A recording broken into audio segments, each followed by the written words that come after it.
All right, let's get into it. New growth marketing plan, customer acquisition and retention strategy. Hi, my name is Michael, and this is a growth marketing plan for your company. How your company can go from product market fit to a consistent double digit growth, high revenue machine. You've built a company, and your company is a technological solution that has produced product market fit and profitability by building a strong product team serving your industry. However, to achieve your high growth goals, the company will have to dominate a market segment by optimizing its positioning, narrowing its marketing focus, and establishing acquisition systems to fuel consistent growth. This presentation is for high growth entrepreneurs. Thank you for taking the time to review this growth plan. I think that you will find my advice based on years of experience applying the tech industry's most effective marketing and sales strategies helpful to achieving the next step in your company's growth trajectory.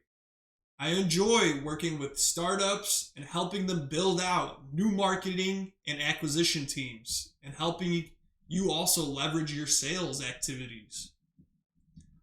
Applying technology to real life problems in your industry can bring revolutionary changes and efficiencies to the way companies operate and prove to be immensely profitable, make a lot of money for you when you target your most valuable customer segments. Okay, but here's the problem. Many companies build their products in a silo. They're disconnected from the marketplace. Consequently, their offering lacks market message resonance. It fails to show relevance and evoke emotions. Therefore, the product doesn't sell, revenue isn't created, and cash is just burned. This happens a lot with funded companies. This happens a lot with entrepreneurs that are trying to start something new. This happens with entrepreneurs that have a product that just isn't selling as well as they think it should be. This is a big problem with engineers because engineers like to focus their products on interesting features and jobs to be done. The problem is that features don't sell. Features are nice to haves, but don't contribute to sales because they don't address the market's current pressing needs. Engineers can spend years building solutions no one wants to buy. The way you actually achieve profitability is by communicating a unique selling proposition, something called a USP, and leveraging the organization's competitive advantage. By laser focusing your messaging on the most profitable segment and executing a proven growth acquisition strategy, your company can rapidly increase its revenue and profitability. Based on my experience on doing this for over 12 years with different kind of companies, startup companies, mid-sized companies, small companies, everything in between, I've prepared a growth marketing plan that's fail-safe, that always works, and it's guaranteed to produce revenue if you execute it properly and you put in the work, obviously.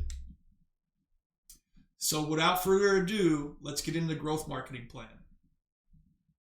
Step one, you need to focus the marketing on one customer segment and one specific problem. The biggest problem with most companies I work with most startups, with most small businesses that aren't getting the traction they want to get, is they're too scattered. They're focused on too many different customer segments, and they're trying to solve too many different problems. They're also not addressing the most profitable market segments either. They might be bogged down in providing low margin products and services that aren't bringing in a lot of revenue and profitability for the company. So what you want to do is you want to laser focus on the one customer and the one customer segment and the one specific problem for that customer that's bringing you the most profitability and it has the highest profit potential. Okay, so how do you do that? Well, if you have a company that has many different kind of customers, one customer is in this kind of industry, other customers in this kind of industry, what you need to do is you need to segment your customers and you segment them by attributes. You assign different attributes to different customers. You do a little bit of an analysis to see the different kind of customers and potential prospects that you're serving. Once you segment the customers by attributes, you're going to analyze where is the most money coming in from, where is the most sales volume. Based on that, you have a good starting point to find the most profitable segment. Next, you need to test price elasticity. Where's their least price elasticity? What does that mean? Where is their least price sensitivity?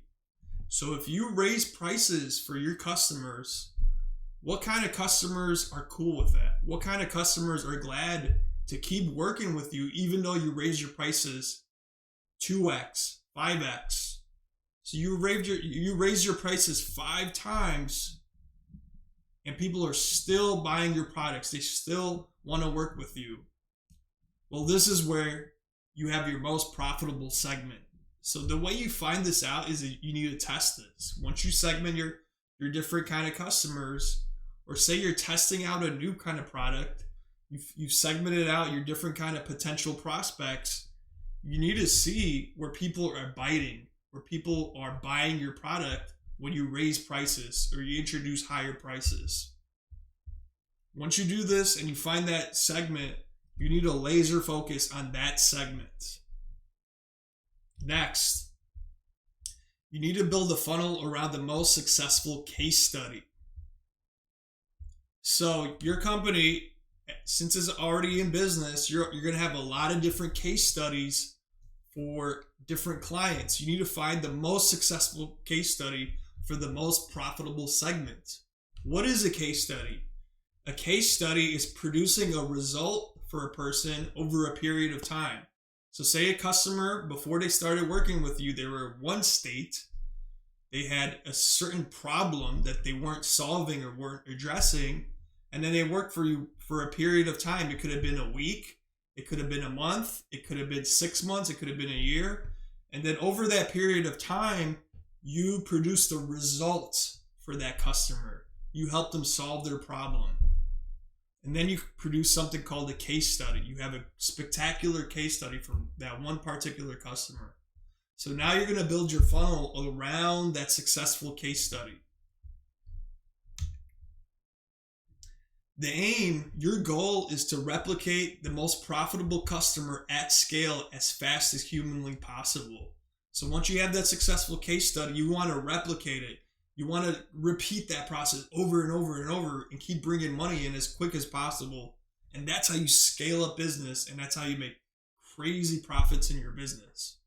So say you've identified that one particular customer with that one specific problem, and you have a case study you can show them. You can say, hey, we had a customer just like you. We solved this problem for them.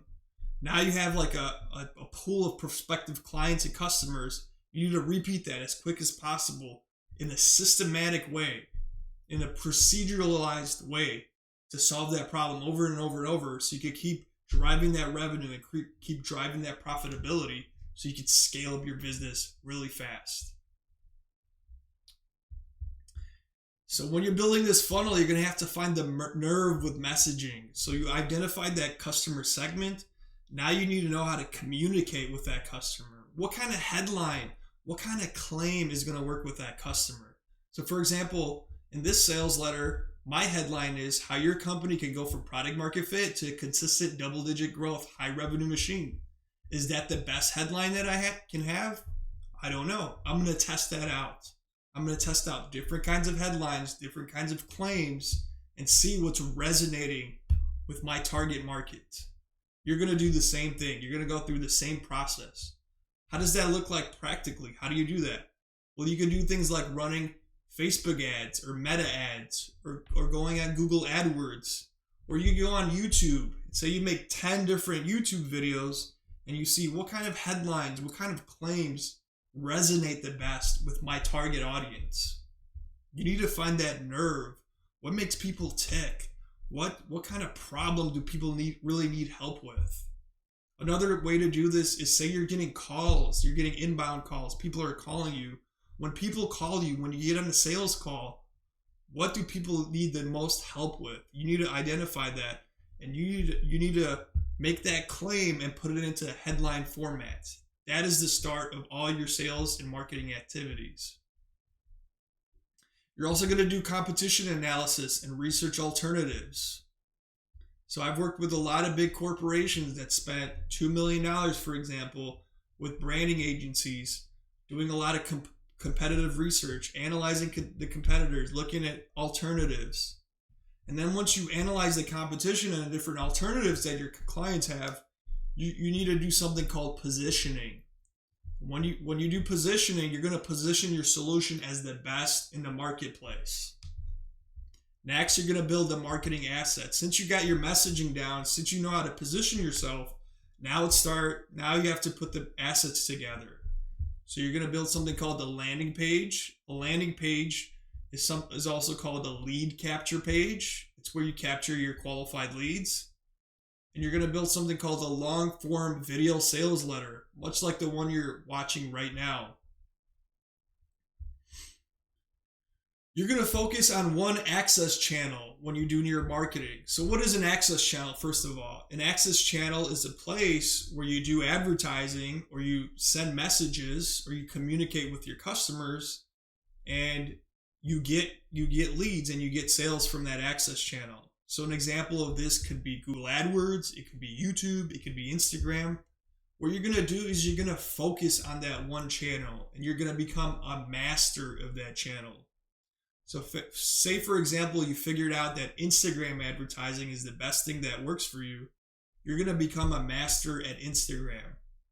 So you're going to check in every single day. You're going to make posts every day. You're going to make stories every day.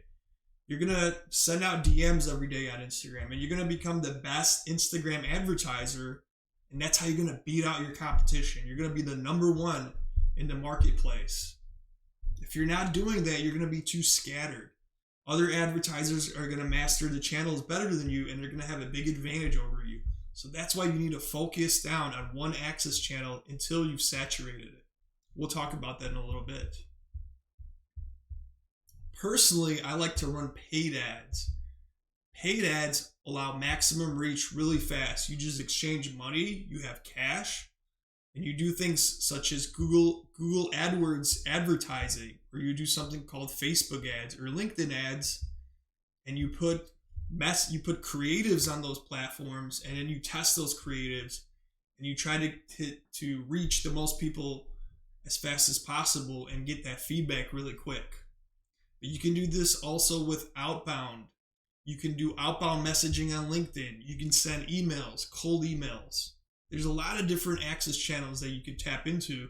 You need to find the one that's going to work best for you and tap into that one. You're going to build a pipeline of advertising creatives. You're going to test angles. So when you're on a platform like Facebook ads, you're not just going to run one ad. You're going to run 10, 20, 100, 1,000 different ads. You're going to find the best ad. You're going to have a constant pipeline to keep testing different angles. You're going to test different ways of pitching to your audience. What if I pitch like this? What if I pitch like that? What if I become more emotional? What if I pitch more logical? What if I change the headlines? What if I change the images or change the media or the creatives? You're going to test different angles, and you're going to find the one that works best. Now you need to manage all of this. You need to manage the business use case math and KPIs, key performance indicators. You need to keep track of the numbers. The numbers are the most important thing. So I like to do this in spreadsheets, but you can use different kinds of software that help you with this process as well. But basically, you need to stay on top of your numbers every single day and every single week and every single quarter to see how you're performing. And I do something called performance reporting on a weekly basis. We set up performance reports and we analyze every single dollar that's being spent on marketing and advertising, how it's performing. Are we doing well with our ads? Are we getting good conversions? Are we making money on our ads? What is our ROAS looking? What is our CAC to LTV ratio? These are all important numbers you need to know. But once you figure that out, you just track this and you do this consistently and you stay on track and you make sure that your numbers are making sure that you're making money by tracking the correct numbers. So once you focused on this one access channel, you're going to reach a point where you've messaged and you've put your advertising in front of your prospective clients in your target market so many times that you've achieved something called market saturation. So let me give you an example. Say I'm targeting marketing agencies in the Boston area, in Boston, Massachusetts, in the United States. There's going to come to a point when I've run so much ads and I've spent so much money on ads that all the marketing agencies that are online have seen my advertisement at a certain point. And when I've reached that point, I've achieved something called market saturation. So now this is the fun part where you get to scale onto another access channel. So instead of just focusing on one access channel, now you can pick another access channel. Because the reason you do this is because you're going to reach a point of diminishing returns. So showing an ad to someone more than 7, 8, 9, 10, 11, 12, 13, 14, 15 times, it doesn't make sense anymore. There's a point of diminishing returns, and now you need to pitch those people from another method, another angle, another access channel. I like to do this with search engine marketing. So I'm going to create a vocabulary. So now I know what people are searching for, what kind of topics really connect and resonate with my target audience. I'm going to build a content strategy, and I'm going to build an SEO, search engine optimization strategy, so I could, target those customers really well with my content, with my SEO pages. So when they search the target keywords, those prospective clients are going to see my content and see my business. So I'm going to do things like building personal blog networks. I'm going to do link building. I'm going to build a word cloud. I'm going to build a lot of different pieces of content. I'm going to have blogs. I'm going to have videos. But you don't do that until you've mastered that one access channel. People like to jump ahead and do all of these things, and that's why they get bogged down and they never get traction in their business. So you need to make sure you do this in the right order. You need to have priorities. Next, you're going to do something called community advertising, word of mouth advertising. You're going to solicit case studies. You're going to solicit testimonials. You're going to solicit reviews. You're going to build testimonial pages, review sites. You're going to build a Better Business Bureau site if it's appropriate for your business. You're going to build a community. You're also going to use group marketing. Group marketing could be something like a Facebook group. You can do online focus groups. You can do Slack channels. You can do social media. You can do something called like a school group. But you don't want to start with the group. You want to make sure you've mastered your access channel. You're generating revenue, and now you're diversifying and you're hitting those leads with different advertising methods to have a complete advertising system that's kicking for you and working really well and increasing your conversion rate, right? You're tracking those business use case math and KPIs to make sure that your conversion rate is actually increasing and your revenue is increasing. You're doing all of this in the correct order. So once you have this functioning acquisition system, this functioning marketing system, you need to nurture your client and you need to increase your LTV. This is the back end of your business. You want to create recurring revenue or something called expansion revenue. So this could be upsells. This could be people renewing their subscriptions. This could be people buying more of the same product that you're selling. So just buying greater quantities or greater volume of the same product. And this is called expansion revenue and LTV. So the way you nurture your audience, there's a lot of different ways, but the way I like to do it is with email. You're going to keep in touch with your existing or past customers with email. You're going to send them SMS. You're going to send them direct mail. And then you're going to track the product satisfaction with something called a Net Promoter Score. So if you have a bad Net Promoter Score, you're going to have bad word of mouth, and you're going to get haters. People are going to make your revenue go down because they're going to hate on your brand. They're going to tell people not to buy your product, not to buy your service, because you have a poor Net Promoter Score. You provided a poor customer experience. But if you're tracking your Net Promoter Score and you're doing that on your regular, daily, weekly, quarterly, monthly basis, whatever, you're making sure that that Net Promoter Score is high enough that it justifies increasing your advertising spend, increasing your marketing activities. And that's going to also drive your LTV. That's what's going to create that back end for your business. You're going to do other things like track churn, daily active users, and you're going to create this feedback and communication loop from your marketing and acquisition activities to your product activities. So instead of building this product that no one wanted, instead of working 2 years on a product that no one wanted, now you're using your marketing and your acquisition and sales systems to inform your product and provide the business requirements that are going to make your product better and better and create and build the features that your customers really, really want and are going to bring the most money for you. So that's the basics of the growth marketing strategy. If you need help with this process, you can send me a direct message and I could get in touch with you and we can start working with you.